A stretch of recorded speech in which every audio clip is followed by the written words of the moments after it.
Video today, guys. It is of course the time of the month where we look at the top decks in the standard format as of the month of August 2017. And you know what? With August, we got Burning Shadows, which gave us an array of new cards to look at, which is pretty dang lit. So let's get into it. Starting things off with Drampa. Drampa still is seeing good play with Garbodor, still a very good deck.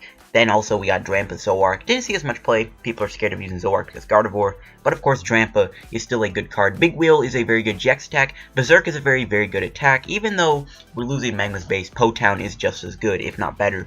Righteous Edge is very disruptive. Drampa will continue to be a very powerful card with a lot of decks. Mega Ray. Mega Ray's last hurrah in the standard format is of course at Worlds. A lot of people were playing it. Unfortunately it didn't do as well. It kind of got wrecked by Garbodor a few times at Worlds on stream. But Rayquaza is, of course, still going to be remembered. It never really hopped out of not being good. It's always been a very powerful deck. I think Mega Ray's been in all of our videos here on this series since last year. Mega Ray will be remembered. We'll miss you, buddy. We'll miss you. And then we got Alolan Muk. I mean, Alolan Muk I don't think is a good deck, but people still tried it out. There were still some people using Alolan Muk, so it was kind of popular this month because people wanting to make it work and trying it out with Salazzle. But of course, Alolan Muk makes this list. I doubt it'll make next month because Alolan Muk is very good. And then we got Darkrai GX decks. Both Darkrai's combo very nicely together with Darkrai GX's ability, being able to power up Dark Pulse's damage. But then Darkrai GX was in play with, of course, Salazzle. So maybe Salazzle Darkrai GX is just as good as Dark Pulse Darkrai. You never know. The only thing people are kind of thrown off with these two Pokemon is that they are Dark types, so they don't do as much damage to Gardevoir, but you never know. Darkrai is still very good, so both these Pokemon combo nicely together. And then we got our Weavile lists. I'm putting Weavile on here because Weavile is awesome. Rule of Evil is very cool. Lots of Weavile decks going around. We got my Weavile Noivern deck, which I made, which is pretty lit. We got Noivern Koko. We got Noivern Necrozma. I've even seen some other crazy Weavile lists. There's like Weavile Garb people are using. There's a lot of different Weavile decks that I've seen. So Weavile is definitely a very good card, and I think it'll be a very cool rogue deck to take to new tournaments in the future. Zoroark Drampa is on here. Now, it kind of lost its place since Gardevoir is so popular. Again, Zoroark isn't going to do as much damage to Gardy, but Drampa is still, or not Gardy, Zoroark Drampa is still a pretty decent deck. In post rotation, I think Zoroark Drampa could be good. We'll see if Zoroark Drampa is the better way, or maybe Zoroark Drampa with like Cobalion or Magearna will be the best way. Since Gardevoir GX is going to be so popular, it might hurt the deck's playability, so they'll tech in metal types. We got Noivern GX on here, of course. Noivern, it's seeing some play. People are still trying out. I got my post rotation Noivern Weavile. There's Noivern Garbodor. There's Noivern Eeveelutions. There's Noivern Salazzle, which I tried to make work. So Noivern is definitely still a decent deck, and we'll see where it goes from here. And then, of course, we got the best deck in the format, Gardevoir. I know I don't have any Gardevoirs. I'm too lazy to trade for them because it's just too many packs. I'd rather not burn 30 packs for Gardevoir. But it's still a very good deck. It's probably best deck in format. It's got an insane ability. It's got an insanely strong attack. And it has one of the best, if not the best, GX attack in the format. Twilight GX is just absolutely nuts. This card is easily best deck in format, no doubt about it. And it will wreck. It's funny because it's like the Pokemon devs, or not Pokemon devs, but Pokemon were like, yo, we're going to introduce the super powerful, overpowered fairy type Pokemon that basically counters the other most super powerful, overpowered, broken Pokemon, Garbodor. However, in Burning Shadows, we're not going to give you guys any good metal Pokemon. We're not even going to give you a single metal Pokemon to work with to try and counter Gardevoir. So, hopefully in the next Sun and Moon set that we get, we are indeed going to get a very good metal Pokemon that will probably be able to counter Gardevoir, even though Metagross is big. Still, it's kind of sad. And of course, Rainbow Road. I'm putting it on here because the Rainbow Road deck made top 8, I think, in juniors or seniors at Worlds this year. So that's pretty cool. I think post-rotation, Rainbow Road still has potential to be decent. Though it loses Skyfield, with dual types and Choice Band, you don't even need it anymore. You're still taking one-shots pretty easily. Rainbow Road, still good. And then, of course, we got our Marshadow variants. I know I don't have any Marshadow. Once again, too lazy. I'm going to get to a Marshadow video soon, though. Don't worry. Shadow Hunt is super good. People are talking about Marshadow with techs like in Darkrai, and also it's like a one-of in other decks that use basic Pokemon. But then, of course, you got it as Marshadow box with like Glaceon and Jolteon and Necrozma GX. Those are some cool variants. There's lots of different Marshadow decks that I've ever seen some play, which is cool. So Marshadow definitely deserves to be on here. And then we got your boy Ho-Oh. Ho-Oh's a pretty awesome card. It's one of my favorite cards from Burning Shadows. It's super good with Kiawe. Kiawe Ho-Oh's good. And then you got Ho-Oh, Kiawe, Salazzle, Volcanion, which Took 9th place at Masters Division, because of course Garbodor had to beat it, because what else is new? Sacred Fire and Phoenix Burn are very good attacks. Eternal Flame's okay. We'll see if Eternal Flame sees play with like Turtonator or Incineroar or like Houndoom or something. That'd be cool.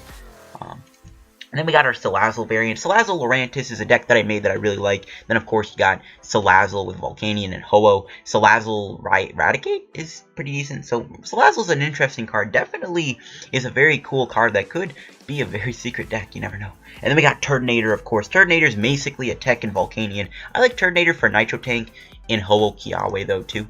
Then we got our Vespiquen decks, of course. Be Revenge is good. It's Vespiquen's last hurrah in the standard format too, and didn't make any good play at Worlds. Cryface, but you know what? It will always be remembered as Be Revenge. Everyone hated Vespiquen Plume, but no one hated Vespiquen Zoroark. Vespiquen is an insanely good card. I think in the future we will get some kind of Be Revenge type attack reprint. Maybe not for Vespiquen, but it's potential just because. Karen's in the format, which does balance it out a little bit. So if it ever got big, just tech in a couple Karens. So Vespiquen is still really good. Unfortunately, it's just not going to be in the format anymore. Then Decidueye variants. Though Decidueye is losing Force, I think it'll still be good post-rotation. But of course, a lot of people were playing Decidueye Plume and Decidueye Ninetales at Worlds. Decidueye is an insanely good card. Even with Force leaving, it can still be good. And then we got our Bulu decks. Bulu Vikavolt is the big Bulu deck right now, and it still is going to be good for rotation. Now, it didn't make any splash at Worlds, but it's still a very strong deck. Nature's Judgment with Vikavolt is very deadly. So, yeah, Bulu decks are there. Of course, Golisopod is the king of grass types right now as far as I'm concerned. It took 2nd place at Worlds. Golisopod Garbodor, it's a crazy cool deck. First impression is very strong.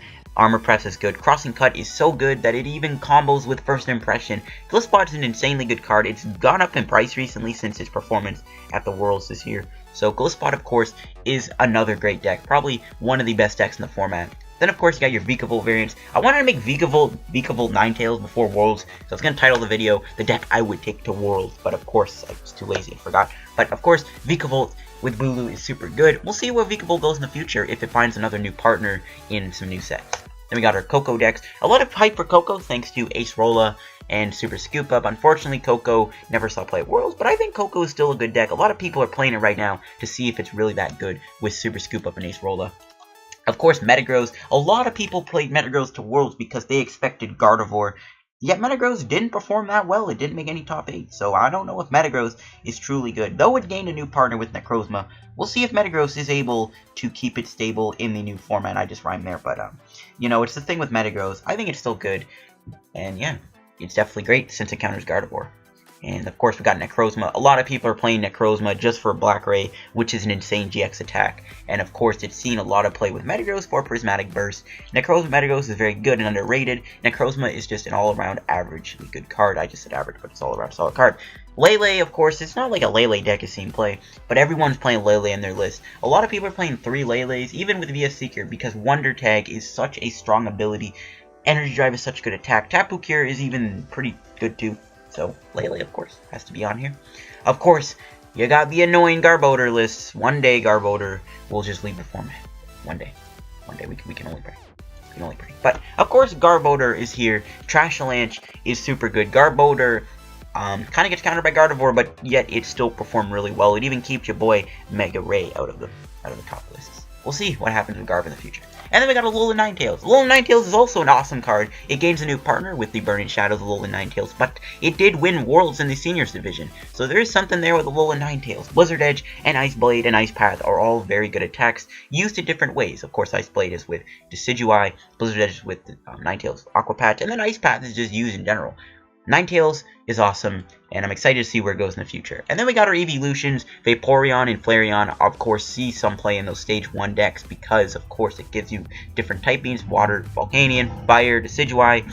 But, of course, Vaporeon is leaving the standard format, and so is Flareon, so that's really going to suck. I mean, some Stage 1 decks do get hit pretty hard because of that. And then, of course, we have Espeon GX. Espeon Garb might be better than Drampa Garb, to be honest with you. Despite Guzma, Psybeam's still good, Psychic's good, Divide is super powerful with early game picks. So, Espeon GX still really good, and definitely deserving of this. And then, of course, we got our Greninjas. Greninja took second place in the Seniors Division at Worlds, so it's not going anywhere. Post-rotation Greninja, I think, isn't very good. I think post-rotation Greninja with maybe Alolan Ninetales might be the better way to play it.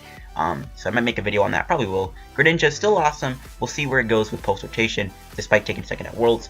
We got our Water Box decks. Even though Water Box game, your boy Tapu Fini, it's still not performing well. Blizzard Burn is good. It just sometimes doesn't do enough damage. Ice Beam is so underwhelming when you consider, of course, Guzma now. But we'll see if Water Box is able to do anything, or quote-unquote, no pun intended, make a splash in September.